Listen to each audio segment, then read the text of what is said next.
hasiera baten nenekin nondik hasi, egunero zen como hiru kaja eta hau falta da, eta hau eskatu nahu, eta zuta aurkitzen, eta hori nik nire kabuz ikusi zatia kapazan azela negozio bat eramateko eta gauza asko buruan edukitzeko.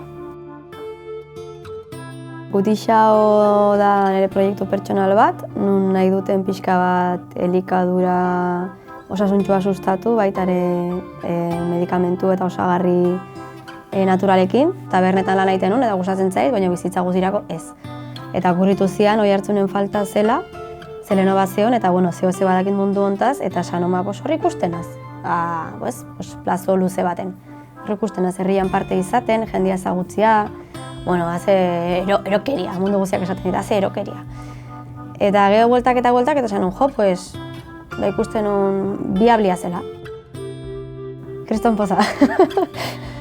Nik irakiera egunean gaina egin nun pixka, sakarri nun kanpoan DJ bat, lagun bat, eta jarri genuen pixka janaria eta hola ez, pixka pintxopote.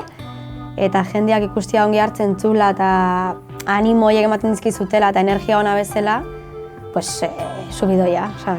Inaugurazioa eta gertu esan zu, norbait etortzen den. Esan zu, igual ez hain etortzen. Eta beldurroi, azkenian da, beldurra da dirua.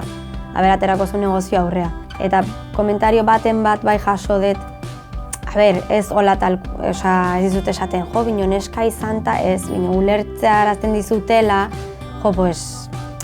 nik uste igual kritika bino gehiago izan dela nire kasuan, admirazioa, bino, atrebitzia hoi ez, neska eta zu bakarrikan. Naiz eta beldurra izan, berdin zaitze beldur, emakumitzategatik edo proiektuan tamainagatik. Zerbait gertatzen zaizu zerbait zantzu, baina guin behar dut, nik hau, eskezu tingo, berdin zait, beldurra, ze lana, ze.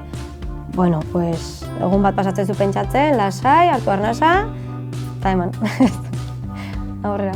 Eskerrak, jende askori, baina apoiatu daten guztiai, eta azkenian basia niri hau eman diana, nire ama. Nire ama izan da beti mundu honetatik eraman diguna, anaia eta niri, eta hola berezik esan bezala bestela ez nuen ingo hau, desde logo.